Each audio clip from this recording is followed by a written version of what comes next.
प्रिय विद्यार्थियों, मेरी आज की क्लास में आप सभी का हार्दिक स्वागत अभिनंदन है।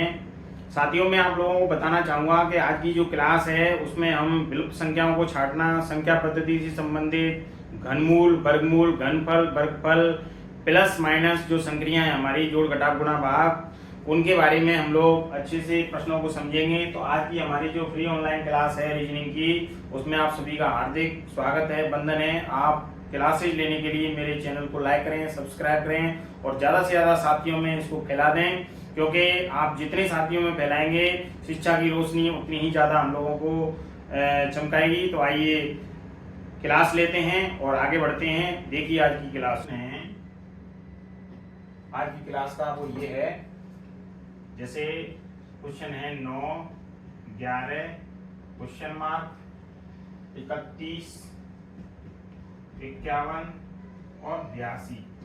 तो इस प्रश्नवाचक चिन्ह के स्थान पर क्या आएगा? प्रश्न ये है कि इस प्रश्नवाचक चिन्ह के स्थान पर क्या आएगा। तो देखिए, हम लोग यहाँ पे इसका सॉल्यूशन करें तो बहुत ही आसान है।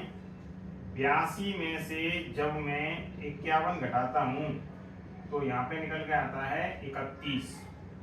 तो ऐसे ही 51 में से अगर मैं 31 घटाऊंगा तो निकल के आएगा 20, और 20 में से अगर मैं 11 घटाऊंगा, 31 में से जब मैं 20 घटाऊंगा तो निकल के आएगा 11 आ रहा है, और 20 में से जब मैं 11 घटाऊंगा तो निकल के आ रहा है 9। तो आसानी के साथ में हम लोग पता लगा सकते हैं इस पैटर्न से ही। इसमें से इसको घटाया, ये निकल के आ रहा है, इसमें से इसको घटाया तो हम लोगों का निकल के आ रहा है 20, और यही पोजीशन आगे की तरफ लागू हो रही है। तो इसका मतलब ये है कि इस प्रश्नवाचक चिन्ह के स्थान पर आंसर जो हमारा आने वाला है वो आने वाला है 20। तो इसका राइट आंसर होगा 20। इसके बाद में आगे चलते हैं हम लोग। दूसरा प्रश्न हम लोग लिख लेते हैं, क्वेश्चन नंबर 2।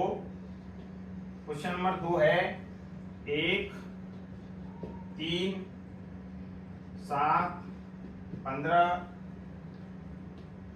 31 और 63, और यहाँ पे है क्वेश्चन मार्क। क्वेश्चन मार्क के स्थान पर क्या आएगा? तो देखिए, क्वेश्चन मार्क के स्थान पर पता लगाने के लिए हम लोग इसमें पैटर्न अपनाते हैं। जैसे 3 है तो 3 में हम लोग जैसे देखें तो 1 इंटू 2 करें और प्लस 1 जोड़ दें तो हमारा कितने निकल के आ रहा है? 3 निकल के आ रहा है। हम यहाँ पे दोबारा देखते हैं, 3 इंटू 2 प्लस 1 तो बराबर 7 आ रहा है। 7 इंटू 2 प्लस 1 करें तो 7 दूनी 14, 14 और 1 15, ये भी सही है। 15 इंटू 2 प्लस 1 करें तो 15 दूनी 30 और 1 31, ये भी सही आ रहा है। 31 इंटू 2 प्लस 1 करें तो 31 दूनी 62 और 1 63, ये भी सही आ रहा है। तो 63 इंटू 2 प्लस 1 करेंगे तो 63 दूनी 126 हो गया, 126 और 1 127, तो 127 इसका आंसर होगा। तो इस प्रकार के जो प्रश्न हैं, जैसे BSTC है, प्री BSTC है, PTET एग्जाम है, इन दोनों परीक्षाओं में इस प्रकार के प्रश्न पूछे जाते हैं। तो आप बड़ी आसानी के साथ में पहले प्रश्न को समझने की कोशिश करें। अब हम लोग पैटर्न की बात करें कि पैटर्न यही क्यों लिया हम लोगों ने, गुणा 3 वाला क्यों नहीं लिया? क्योंकि देखिए, इसीलिए लिया क्योंकि 15 दूनी 30 और 1 31, 31 दूनी 62 और 1 63, 7 दूनी 14 और 1 15, 3 दूनी 6 और 1 7, 1 दूनी 2 और 1, मतलब एक पैटर्न हमारे दिमाग में चलता है कि कहीं ना कहीं मल्टीप्लाई 2 प्लस 1, मल्टीप्लाई 3 प्लस 1, -1 -2, इसी से रिलेटेड जो प्रश्न है वो अक्सर कर इसमें पूछे जाते हैं। तो आप बड़े आसानी के साथ में इस प्रकार के प्रश्नों को हल कर सकते हैं। अब चलिए आगे। इसमें 0, 6, 24, इसके अलावा 60, 120, 210 और आगे क्या आएगा? प्रश्न ये है।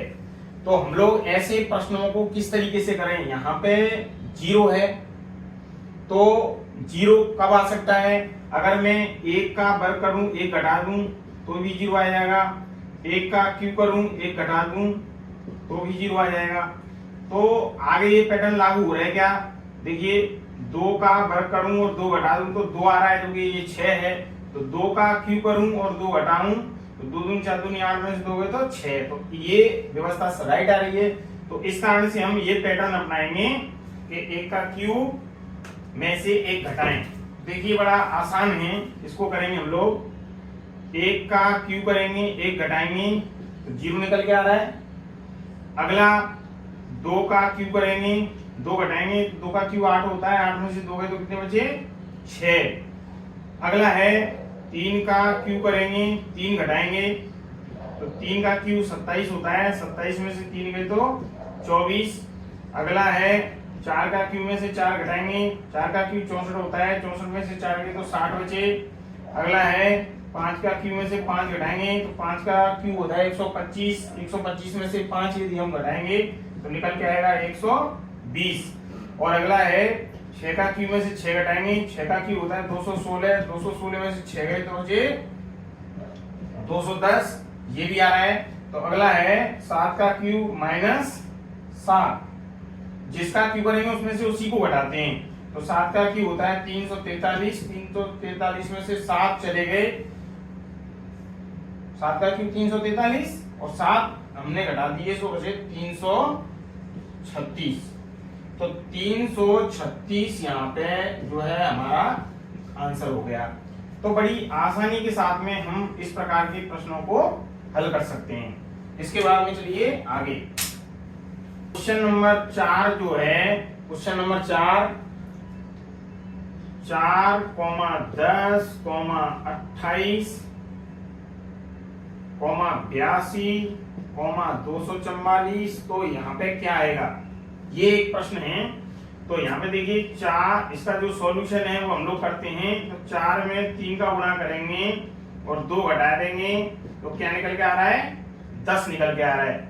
अब 10 को पकड़ लिया, 3 का गुणा करा, 10 तिया 30, 30 में से 2 घटा देंगे तो क्या निकल के आया? 28। 28 को पकड़ लिया, 3 का गुणा करा, माइनस के 2 किया, 28 किया 84, 84 में से 2 गए तो कितने बचे? 82। अब 82 का गुणा 3 से करा, 2 घटाया तो देखिए 82 का गुणा 3 से करेंगे तो 3 दूनी 6, 3 24, 246 में से 2 घटा देंगे तो आएगा 244। अब देखिए 244 का गुणा 3 से करेंगे, 2 घटाएंगे तो 3 चौक 12, 3 चौक 12 और 1 13, 3 दूनी 6 और 1 732 में से 2 घटाएंगे तो आंसर आएगा 730। तो इस क्वेश्चन मार्क के स्थान पे जो आंसर आना चाहिए वो आना चाहिए 730। तो इस प्रकार के प्रश्नों को बड़ी आसानी के साथ में जो है हम लोग सॉल्व कर सकते हैं, हल कर सकते हैं। 5वां प्रश्न देखिए, 6, 9, 18, 45 और 135। यहाँ पे हम लोग देखते हैं कि 6 और 9, 6 और 9 का अगर हम लोग देखें तो इसमें 6 से 9 जो है वो 1.5 गुना है, 9 से ये 2 गुना है, ये 2.5 गुना है, ये 3 गुना है। तो मतलब इसमें एक गुणात्मक वृद्धि हो रही है। तो हम लोग 6 में गुणा करेंगे 1.5 का गुणा करेंगे। देखिए करिए 6 इंटू 2 एकम 2 और 1 3, 3/2, 2 से काटा, 3 बार 3 किया 9, ये निकल के आ गया। अब 9 का गुणा, अब 1.5 के बाद क्या आएगा? 2 आएगा तो 9 दूनी 18। अब 18 में गुणा करेंगे कितने का? 2 के बाद 2.5 आएगा। 2.5 का मतलब होता है 5/2, 18 इंटू 5/2, 2 से काटा, 2 नाम 18, 9 पंजे 45, 45 आ गया। अब 45 में गुणा करेंगे हम लोग 1.5 गुना, 2 गुना, 2.5 गुना तो 3 गुना, तो 45 तिया 135। तो ये जो है आसानी के साथ में निकल के आ रहा है। अब इसके बाद में जो है क्या निकल के आएगा? क्वेश्चन ये है कि यहां से आगे क्या निकल के आएगा। तो देखिए जब 3 गुना हो गया तो अगला 3.5 गुना होगा, तो 135 इंटू 3.5, तो 3.5 का मतलब होता है कि 135 इंटू 7/2। तो इसमें हम लोग सोल्ड आउट करेंगे तो 7 35, 7 21, 21 और 3 24 की 4 2, 7 1 7 2 945/2। ये हमारा जो है आंसर निकल के आ जाएगा। क्वेश्चन नंबर 6 को सोल्व आउट करने से पहले क्वेश्चन नंबर 6 को लिखेंगे हम लोग के ये क्या क्या है। देखिए क्वेश्चन नंबर 6 8 है, 16 है, 24 है, 40 है और 64 है, 104 है। इसके बाद में क्या आएगा? क्वेश्चन ये है कि इसके बाद में क्या आएगा।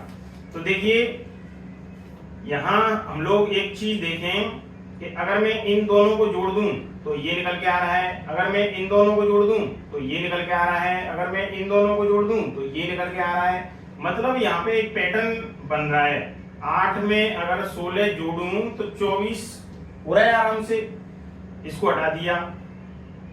16 में मैं 24 को जोड़ूं तो 40 आ रहा है, 16 को भी मैंने हटा दिया। अब मैंने 24 के साथ में 40 को जोड़ूं तो 64 हो गया, यानी 24 को भी हटा दिया। 40 में अगर मैं 64 को जोड़ूं तो 104 हो रहा है, 40 को भी हटा दिया। अब मैं 64 में 104 को जोड़ूं तो कितना आ रहा है? 168 निकल के आ रहा है।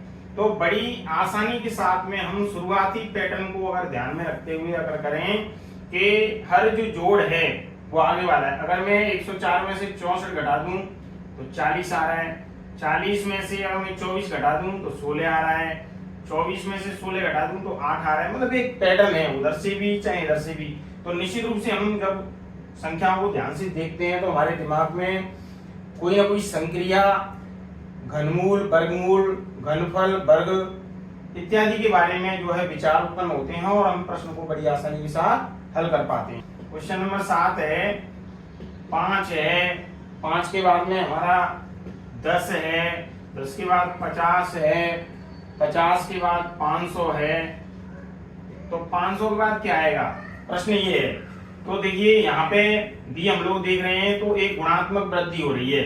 अगर मैं 5 का गुणा 10 से करूं तो क्या निकल के आ रहा है? 50 निकल के आ रहा है। और यदि 10 का गुणा मैं 50 से करूं तो क्या निकल के आ रहा है? 500 निकल के आ रहा है। और यदि 50 का गुणा मैं 500 से करूं तो 55 25, तो मतलब 25,000 निकल के आ रहा है। 3 8 15 24 35। तो अगला क्या होगा? प्रश्न ये है, अगला क्या होगा? 3 8 15 24 35। तो इसके अगला जो पद है वो किस तरीके से हम लोग निकालेंगे? तो यहाँ पे देखिए सॉर्ट आउट करते हैं इसको। 2 का वर्ग करेंगे और 1 घटा देंगे तो क्या निकल के आएगा? 3 निकल के आएगा। 3 का वर्ग करेंगे, 1 घटाएंगे तो 3 किया 9 में से 1 गए तो 8। 4 का वर्ग करेंगे, 1 घटाएंगे तो 4 चौक 16 में से 1 गए तो 15।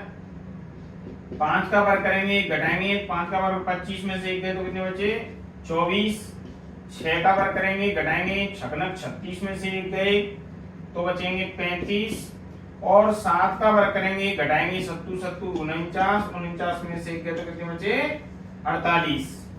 तो इस तरीके से यहाँ पे जो निकल के आएगा वो निकल के आएगा 48। तो 48 हमारा क्या होगा? आंसर होगा।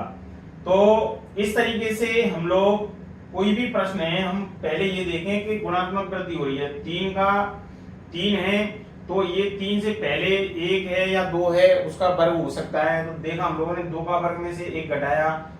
वर्ग अगर गुणात्मक ज्यादा परिवर्तन आ रहा है, देखो 3 और 8 के बीच में 5 का अंतर है, 8 और 15 के बीच में 7 का अंतर है, 15 और 24 के बीच में 9 का अंतर है। तो इस तरीके का अगर अंतर होता है तो हम लोग ध्यान में रखते हैं कि वर्ग और +1 या -1 वाली जो पोजीशन है, +2 या -2 वाली पोजीशन है, वो कहीं ना कहीं है। तो हम इस तरीके से इस प्रकार के प्रश्नों को आसानी के साथ हल कर सकते हैं। अब देखो है इसमें जैसे दे रखा है B, अगला है E, इसके बाद में क्वेश्चन मार्क्स है कि पता नहीं कौन सा नंबर जो है आएगा। उसके बाद है Q और उसके बाद है Z। मैं आप लोगों के लिए एक यहाँ पे सबसे पहले ट्रिक बताना चाहूंगा कि इसमें जो ट्रिक है वो कौन सी ट्रिक है। देखिए, एक है टी, ई का 5 होता है 10, 15, 25, 15, 20 और 25, यानी ई का कोड 5 होता है, जे का 10 होता है, ओ का 15 होता है, टी का 20 होता है और वाई का 25 होता है। हम लोग यहाँ पे देखेंगे बी का जो कोड है वो 2 है, ई का कोड 5 है, तो 2 के बाद 5 आया। क्यू का जो कोड है, क्यू का जो कोड है 17 है, क्यू का कोड 17 है, जेड का 26 है। तो कहीं ना कहीं इतनी जो गुणात्मक वृद्धि हो रही है, तो इसमें या तो +1 या -1 या +2 या -2 वाली जो पोजीशन है वो हो सकती है। तो देखिए, एक का वर्ग करूं मैं, इसमें एक का वर्ग करूं और एक जोड़ूं तो कितना आ रहा है 2। 2 का वर्ग करूं और एक जोड़ूं तो 2 दूनी 4 और 1 5। 3 का वर्ग करूं और एक जोड़ूं तो 3 किया 9 और 1 10। तो 10 जो है वो कौन सा है आप लोग देख सकते हैं। 10 का कोड क्या है जे। इस जगह पे क्या आना चाहिए, जे आना चाहिए। लेकिन आगे और प्रयास करते हैं।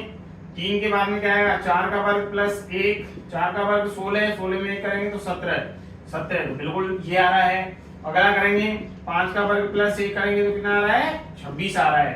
तो यानी अल्फाबेटिक जो हमारे हैं एबीसीडी वाले, उनमें नंबर के हिसाब से अगर उनकी सीरीज देखी जाए 1 से लेकर के 26 तक के जो है होते हैं, इनमें हम 1 से एबीसीडी से लेकर के एम तक 13 होते हैं और एन से लेकर के जेड तक के द्वारा 13 होते हैं, तो टोटल 26 होते हैं। तो इनके क्रमांकों को हम लोगों को ध्यान रखना है और इस प्रकार के प्रश्नों को हम लोग सॉल्व आउट कर सकते हैं। वो ज्यादातर जो है पूछ लिया जाता है। इस तरीके के प्रश्न काफी बार जो है आते रहते हैं। जैसे 3 डंडी खड़ी हुई ये हैं, हॉरिजॉन्टल और वर्टिकल। इसमें दे रखा है 3, 2, 13। इसके बाद दे रखा है 5, 2 और 29। इसके बाद दे रखा है 8, 4 क्वेश्चन मार्क। अब आप लोग यहाँ पे देखेंगे कि किस तरीके से ये प्रश्न जो है हम लोगों को सॉल्व आउट करना है। तो इसका बड़ा आसान तरीका है। आसान तरीका क्या है, देखिए ये कितना है 13। हम लोग ये देखें कि अगर 3 का गुणा 2 से करूंगा तो भी नहीं हो रहा, गुणा करने पे भी नहीं हो रहा है। हम लोग सीधा हमारे दिमाग में जाएगा कि यदि या तो वर्ग करना पड़ेगा हम लोगों को या फिर घन करना पड़ेगा। तो हम लोग इसमें वर्ग पैटर्न अपनाते हैं। देखिए 3 का वर्ग और 2 का वर्ग। 3 का वर्ग 9 होता है, 2 का वर्ग 4 होता है, टोटल जोड़ते तो हमारा 13 निकल के आता है। यही पैटर्न में यहाँ पे अपनाऊं। 5 का वर्ग प्लस 2 का वर्ग, 5 का वर्ग 25 और 2 का वर्ग 4, टोटल जोड़ के कितना आ गया 29, यानी ये भी राइट है। तो इसका ही पैटर्न हम लोग यहाँ पे अपनाएंगे। 8 का वर्ग प्लस 4 का वर्ग, 8 का वर्ग 64 और 4 का वर्ग 16, 16 और 64 जो है जोड़ने पर कितना आ रहा है 80। तो हम आसानी के साथ में समझ सकते हैं कि इसका जो फाइनल आंसर है वो कितना है 80। तो इस प्रकार के प्रश्नों को ध्यान में रखते हुए हम लोग जो है आसानी के साथ में पता लगा सकते हैं। अब कई बच्चे इस तरीके से सोचते हैं कि 3 और 5 जोड़ेंगे तो 8 हो रहा है, 2 जोड़ेंगे तो 4 हो रहा है, तो कहीं इसको और इसको जोड़ करके यहाँ पे नहीं लिखने। तो इस तरीके से हम लोगों को नहीं सोचना है ज्यादा, क्योंकि जो ऑप्शंस होते हैं वो इनमें से इस तरीके का कोई ऑप्शन नहीं है। और इस प्रकार के जो प्रश्न है वो घुमा करके इतनी इजीली जो है नहीं पूछे जाते हैं कि सीधा सीधा पूछ लिया जाए, बट थोड़ा सा पेचीदा होता है जिसमें वर्ग, घन, +1, -1 इस तरीके के पैटर्न के प्रश्न जो है पूछे जाते हैं। अब देखिए अगला प्रश्न मैं इसी को लेकर के आगे चल रहा हूं। अगला प्रश्न जो है इस तरीके से हो सकता है, क्वेश्चन नंबर 11। देखिए हम लोगों को बताना है विलुप्त संख्या, विलुप्त संख्या क्या होगी। प्रश्न ये है कि विलुप्त संख्या क्या होगी। तो देखिए एक वृत्ताकार आकृति बनी हुई है और इसमें मैंने इसको हेमीस्फीयर कर दिया। हेमीस्फीयर के बाद में एक मैंने इधर से खींच दिया और एक मैंने इधर से खींच दिया। अब देखिए इसमें यहाँ पे 8 है, सॉरी यहाँ पे 8 है और यहाँ पे क्वेश्चन मार्क है और यहाँ पे 27 है, यहाँ पे 64 है और यहाँ पे 125 है और यहाँ पे जो है 216 है। अब आप लोग देख सकते हैं जो 8 है वो 2 का क्यू है, ये 3 का क्यू है, ये 4 का क्यू है, ये 5 का क्यू है, ये 6 का क्यू है। अगर ऑप्शन में देखा जाए तो या तो फिर ये 7 का क्यू होगा, अगर 7 का क्यू नहीं होता है तो फिर ये 1 का क्यू होगा, क्योंकि 1 से ही चालू होता है। 1 का क्यू, 2 का क्यू, 3 का, 4 का, 5 का, 6 का और 7 का। लेकिन इसमें जो है 7 का क्यू ऑप्शन में नहीं दे रखा है, तो हमारा आंसर जो है वो होना है 1 का क्यू यानी 1 इसका क्या हो जाएगा, फाइनल आंसर हो जाएगा। अब इसके बाद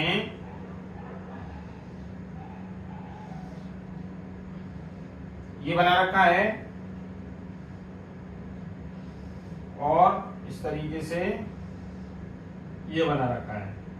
इसमें है 7, इसमें है 16, इसमें है 34, ये क्वेश्चन मार्क है, इसमें है 142 और इसमें दे रखा है 286। तो हमें पता लगाना है कि किस तरीके से ये प्रश्न हम लोगों को सॉल्व आउट करना है। तो देखिए 7 का भाग में 16 में लगाऊं, 7 का भाग में 16 में लगाऊं तो 7 दूनी 14, तो कितने बचे, 2 बचे। यानी 7 का मल्टीप्लाई 2 से करूं और 2 जोड़ूं तो क्या निकल के आ रहा है, 16 निकल के आ रहा है। 16 में भी ये पैटर्न देखते हैं हम लोग। देखिए 16 इंटू 2 प्लस 2, 16 दूनी 32 और 2 कितने हो गए, 34। अब अगला ही पैटर्न यही लागू होगा। देखिए किस तरीके से लागू होगा ये भी, 34 इंटू 2 प्लस 2, 34 दूनी 68, 34 दूनी 68, 68 में 2 जोड़ेंगे तो कितने आ रहे हैं निकल के, 70। तो ये हो गया 70। अगला है 70 में यदि 2 जोड़ूं और मल्टीप्लाई करने के बाद में तो 70 दूनी 140, 140 में 2 जोड़ूं तो 142, तो जो ये निकल के आ रहा है। और आगे 142 दूनी 284 में 2 जोड़ूं तो 286। तो आसानी के साथ में इस प्रकार के जो प्रश्न है उनको हम लोग, क्वेश्चन नंबर 13 को देखिए आप ध्यान से। ये एक वृत्ताकार आकृति है और इस वृत्ताकार आकृति में जो है मैं एक और बना देता हूं। जैसे इसको यहाँ पे मिला दिया, इसको यहाँ पे मिला दिया, इसको यहाँ पे मिला दिया और इसको यहाँ पे मिला दिया। अब देखिए इसमें 8 6, इसमें 9 6, इसमें 11 6 और इसमें है 3 2 1, ये 8, ये 27, ये क्वेश्चन मार्क। तो इस क्वेश्चन मार्क की जगह पे क्या आएगा, तो बेहद आसान है, बड़ा ही आसान है। देखिए बड़ा रोचक है। 3 में से अगर मैं 2 जोड़ूंगा तो 5 होगा, तो 3 में से 2 घटा दूंगा तो 1 आएगा। 8 में से 6 घटा दूंगा तो 2 ही आ रहा है। तो इसका मतलब है कि 3 में से 2 घटाए तो 1 आ गया, लेकिन 8 में से 6 घटाए तो 2 आ रहा है। तो 2 का अगर हम क्यू करें तो 8 आएगा और 1 का क्यू करें तो 1 आएगा। तो पता लग गया हम लोगों को कि पहले 3 में से 2 घटाओ 1 आ गया, फिर 1 का क्या करना है हम लोगों को, क्यू करना है। 8 में से 6 गए तो क्या बचा, 2, फिर 2 का क्या करना है हम लोगों को, क्यू करना है। क्यू कितना होता है, 8।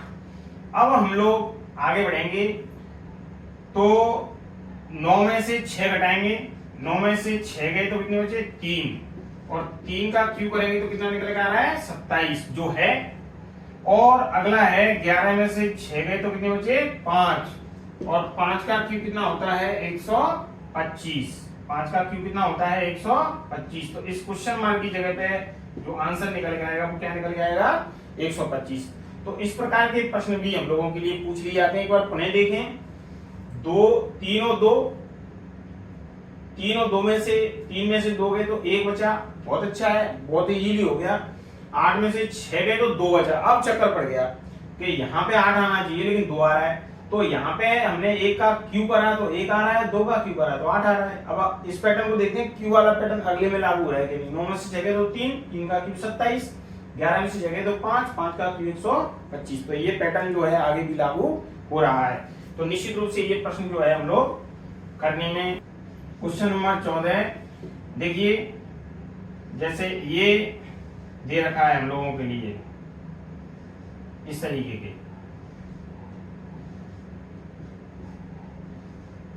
तो अगला जो है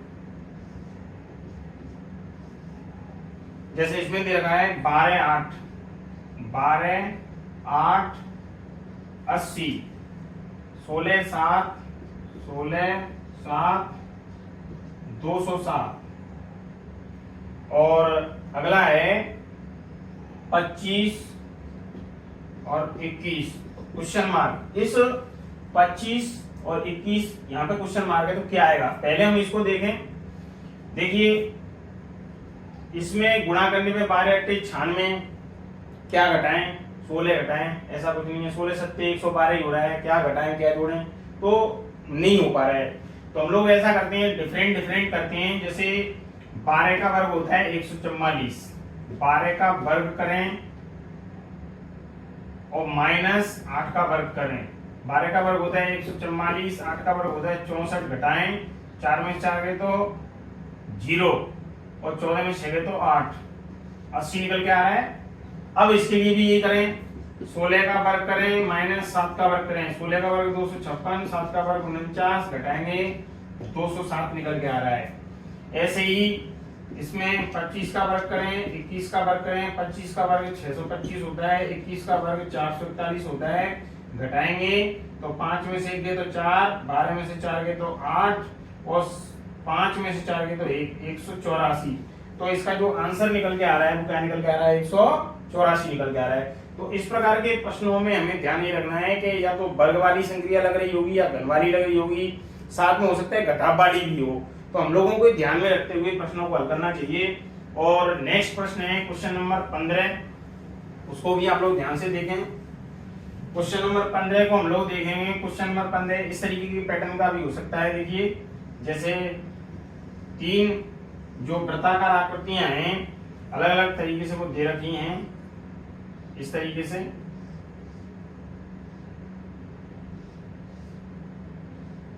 इसमें जो है 25 17 6, इसमें है 38 18 8 और इसमें है 89 16 क्वेश्चन मार्क। क्या आएगा, तो देखिए यहाँ पे इन दोनों के साथ में क्या व्यवहार करें कि ये आ जाए। तो 25 में से 17 गए तो 8 नहीं आ रहा, चलिए कोई बात नहीं है। 25 में 17 जोड़ देंगे तो आ रहा है, 25 में 17 जोड़ेंगे तो आ रहा है 42। अब 42 जो आ रहा है अगर मैं इसको डिवाइडेड कर दूं 7 से तो आंसर कितना निकल के आ रहा है 6 निकल के आ रहा है। अब यही पैटर्न अगले में लागू हो रहा है। क्या देखिए 38 प्लस 18 हो गए 56, और 56 में यदि मैं 7 का भाग लगा दूं तो 7 8 56, यानी ये भी राइट निकल के आ रहा है। तो यही पैटर्न इसमें अपनाते हैं हम लोग। देखिए 89 में 16 जोड़े तो 6 और 9 15 की 5 16 की 1 2 8 10 105 में 7 का भाग लगाएंगे तो 15 7 105। तो इस क्वेश्चन मार्क की जगह पे आंसर क्या निकल के आएगा 15 निकल के आएगा। तो प्यारे विद्यार्थियों, आप लोगों के लिए ये जो विलुप्त संख्या छांटना संख्या पद्धति से संबंधित जो प्रश्न हैं, घनमूल वर्गमूल घनफल वर्गफल, इसके अलावा प्लस माइनस जोड़ घटाव, बाकी की जो संक्रियाएं हैं उन संक्रियाओं के बारे में जानकारी होना बहुत जरूरी है। अगली क्लास में मैं आप लोगों के लिए लेकर के आऊंगा बोर्ड मास से रिलेटेड प्रश्न, जो आप लोगों के लिए कम से कम 4 से 5 प्रश्न उसमें से पूछे जाते हैं। तो मैं आप लोगों के लिए बोर्ड मास की क्लास लेकर आ रहा हूं। आप अगली क्लास लेने के लिए चैनल को लाइक करें, सब्सक्राइब करें और अपने साथियों में फैला दें, क्योंकि मेरा जो उद्देश्य है वो है कि हम सब मिलकर के शिक्षा की अलख जगाएं।